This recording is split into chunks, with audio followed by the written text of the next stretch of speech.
Assalamualaikum warahmatullahi wabarakatuh. Bismillahirrahmanirrahim. Alhamdulillahirabbil alamin.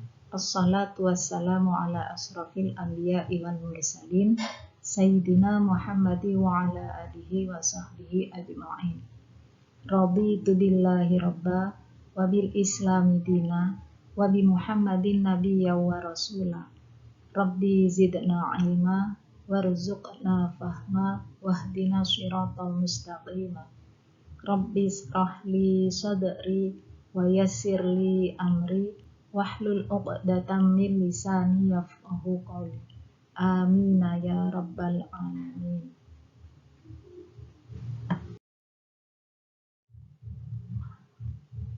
Pada pertemuan kali ini kita akan belajar tentang mengutamakan kejujuran dan menegakkan keadilan. Sebelum kita belajar tentang apa itu jujur, apa itu adil, ada baiknya kita perhatikan peta konsep ini terlebih dahulu. Jadi ketika kita belajar mengutamakan kejujuran dan menegakkan keadilan, kita akan diharapkan bisa memahami perilaku jujur, kemudian memahami perilaku adil, memahami dalil nakli tentang perilaku jujur dan adil, memahami cara menerapkan perilaku jujur, memahami cara menerapkan perilaku adil. Setelah kita pahami, maka diharapkan kita akan membiasakan diri dalam kehidupan kita sehari-hari. Mengutamakan kejujuran dalam kehidupan sehari-hari dan menegakkan keadilan dalam kehidupan sehari-hari. Itu adalah sikap mulia yang diharapkan yang dimiliki oleh kita setelah mempelajari ini.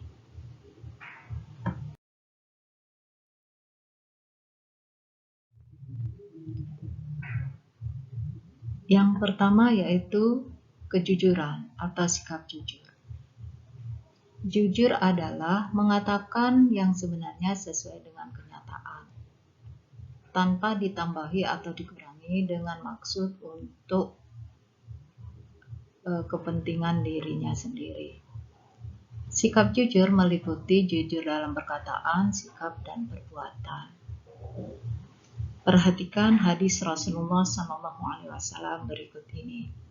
An Abdillah ibni Mas'udin qala Rasulullah SAW alaikum bisidqi fa inna sidqa yahdi ilal birri wa innal birra yahdi ilal jannah. Rawahu Tirmizi. Dari Abdullah ibnu Mas'ud, beliau berkata, qala Rasulullah sallallahu alaihi wasallam.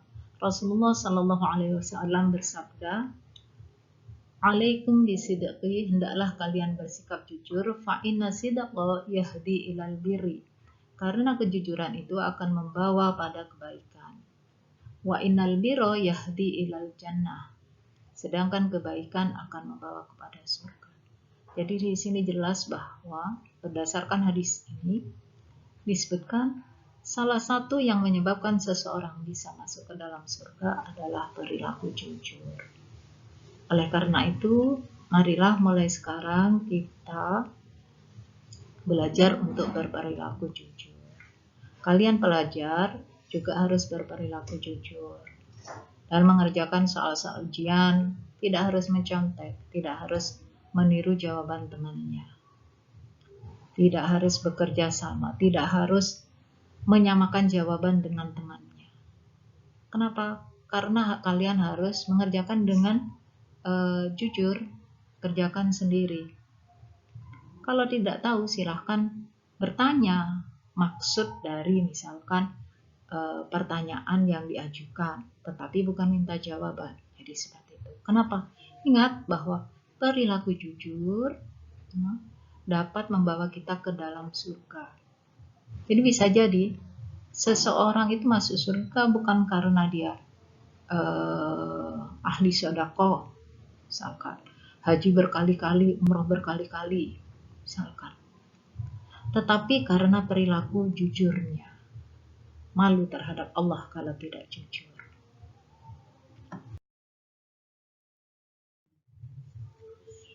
Kemudian, jika ada pertanyaan kepada siapakah kita harus jujur, maka jawabannya tentu saja kepada siapa saja, kepada siapapun, kapanpun dan dimanapun.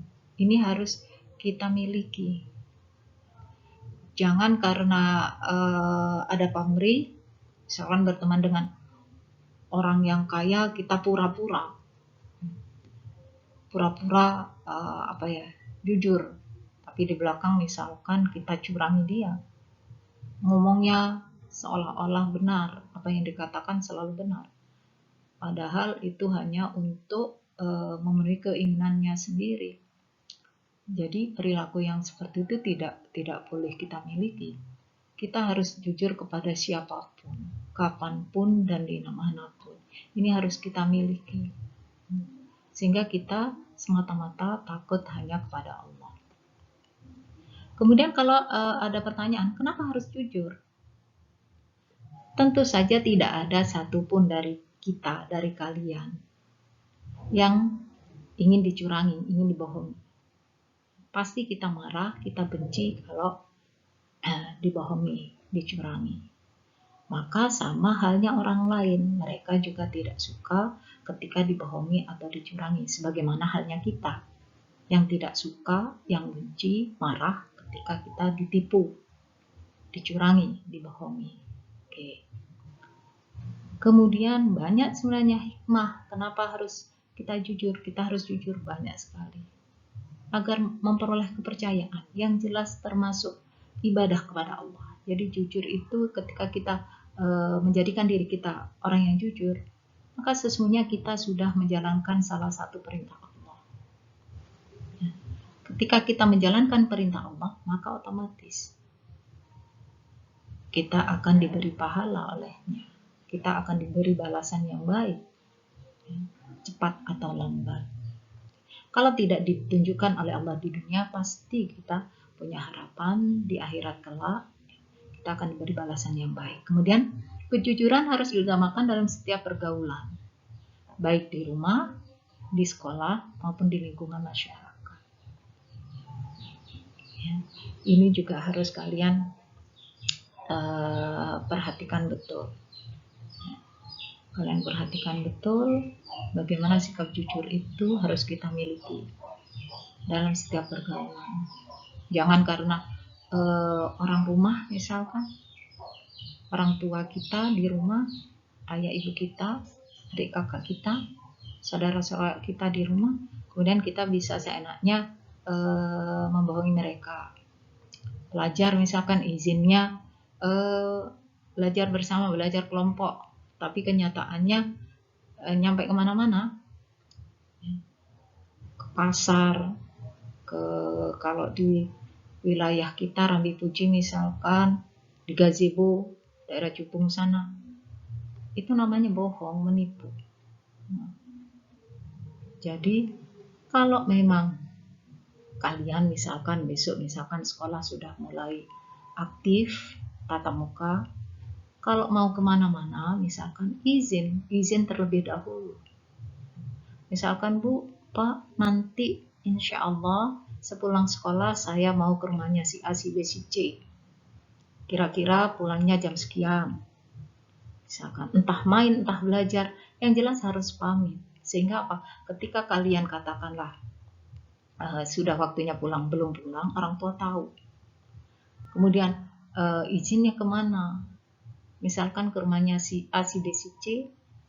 Orang tua kalau perlu diberitahu nomor HP temanmu, orang tua temanmu, biar seandainya ada keterlambatan dari kalian bisa dicari, dilacak, tidak membuat orang tua kebingungan.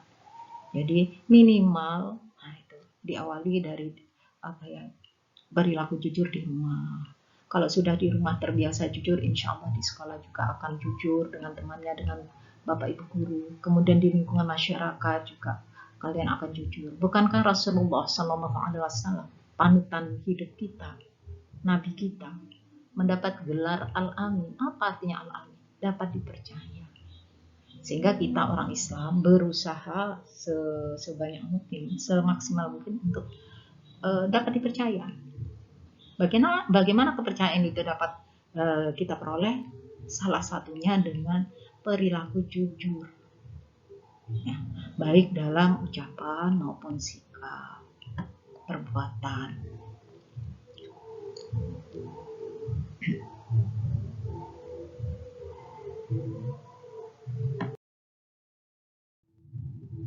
Perhatikan hadis Rasulullah SAW berikut ini. An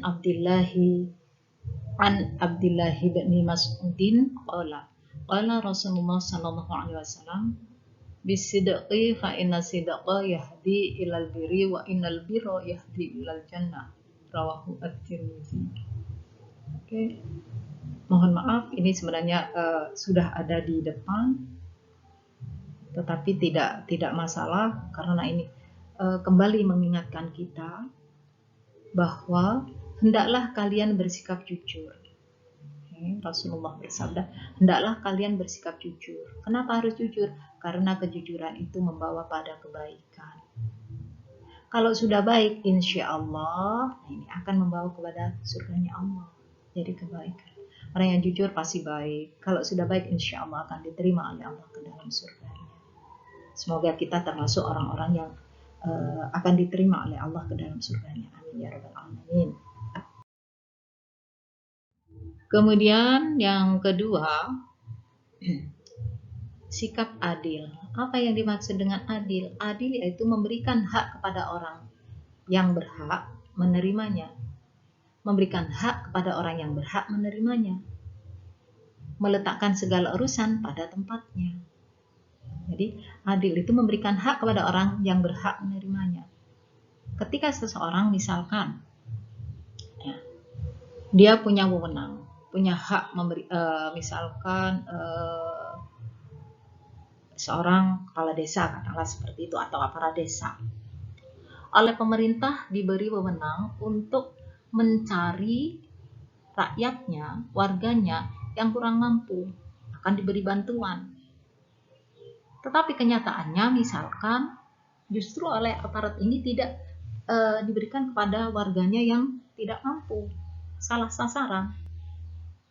Diberikan kepada misalkan kerabatnya yang sebenarnya sudah kaya, sudah mampu. Karena kerabatnya maka diberi hak untuk menerima bantuan dari pemerintah, padahal mampu. Nah, ini namanya tidak adil. Meletakkan segala urusan pada tempatnya. Ini contoh paling gampang. Maaf, ini mungkin bercanda, seolah-olah bercanda. Misalkan sepatu tempatnya di mana? Sepatu tempatnya di kaki.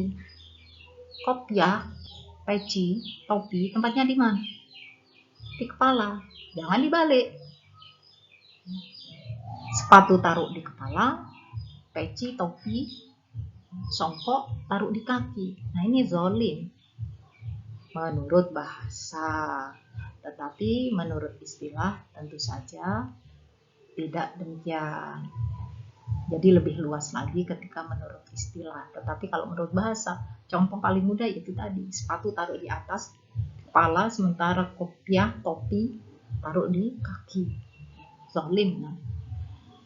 Kemudian yang perlu diperhatikan, anak-anak, sikap adil bukan berarti sama rasa, sama rata. Jangan keliru, tolong perhatikan. Sikap adil bukan berarti sama rata, sama rasa. Justru ketika sama rata, sama rasa, itu zalim, tidak adil. Contoh, misalkan, mungkin kalian pernah mengalami ini. Di rumah, kalian 3 bersaudara, ada kakak, ada kamu, ada adik. Kemudian adikmu yang masih TK misalkan, atau kakakmu yang sudah kuliah atau SMA, minta ke orang tuanya beli motor. Wajar, tempat kuliahnya jauh, sudah lebih dewasa. Kemudian kamu yang SMP misalkan, marah-marah ke orang tua, iri. Ya ibu ndak adil, misalkan ayah ndak adil. Kenapa? Kakak dibelikan motor, sementara aku ndak. Hanya misalkan sepeda ontel, misalkan. Oke. Maka ini seandainya orang tua menuruti keinginan kamu, maka itu tidak adil. Kenapa? Oke, sekolahmu lebih dekat, usiamu lebih muda. Nah, bahkan menurut aturan, siswa yang belum berusia 17 tahun itu tidak boleh berkendara di jalan raya. Sebenarnya, yang jelas tidak ada SIM, tidak ada surat izin mengemudi. Gitu. Kemudian adikmu juga sama. Adikmu yang masih TK, karena orang tuamu mau adil, dibelikan sepeda motor juga. Ada manfaatnya enggak kalau seperti itu? Ada gunanya tidak? Tidak ada gunanya. Seandainya misalkan, biar nanti buat ketika dia dewasa, adikmu baru misalkan usia 2 tahun, 3 tahun, 4 tahun, 5 tahun. 10 tahun lagi ketika usianya misalkan, atau 12 tahun lagi ketika usianya 17 tahun, SMA misalkan, motor yang dibeli hari ini itu sudah jadul, tidak keren lagi punya motor yang dibeli 10 tahun yang lalu untuk adiknya, ya, 10 tahun yang akan datang misalkan. Jadi sama rasa sama rata itu justru tidak adil. Kenapa? Bisa-bisa berakibat mencelakakan dirinya sendiri. Adiknya yang masih tadi itu 2 tahun, 3 tahun, 4 tahun, 5 tahun diberikan motor, bagaimana dia akan mengendarinya? Bisa-bisa malah jatuh. Makanya dikatakan lawan adil itu zalim.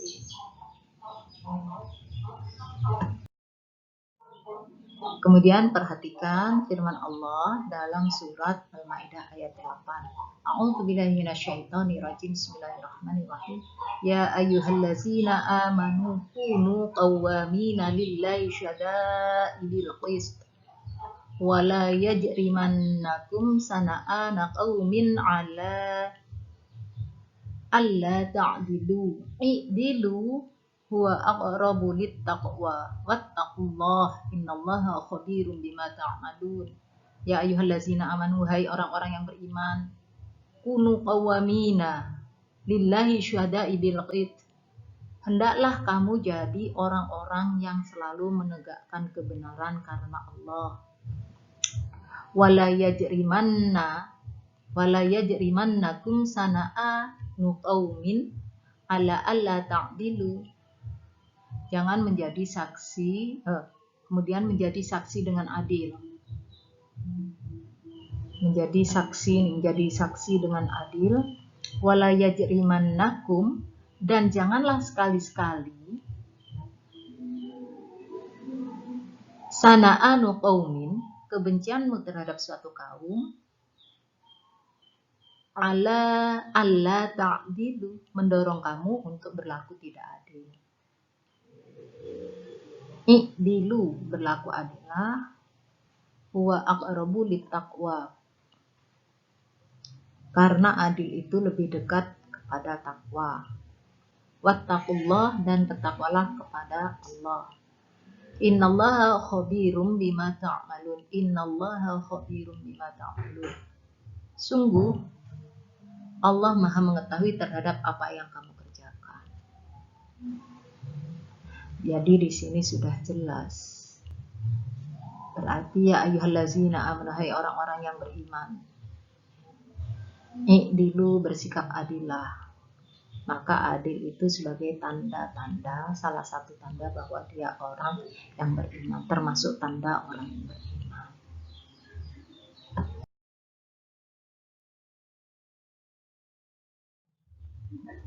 Demikianlah materi kita tentang jujur dan adil. Tetapi sebelum saya menutup pelajaran kali ini, kita lakukan refleksi. Yang pertama, marilah kita berusaha menjadi orang yang jujur dalam segala hal.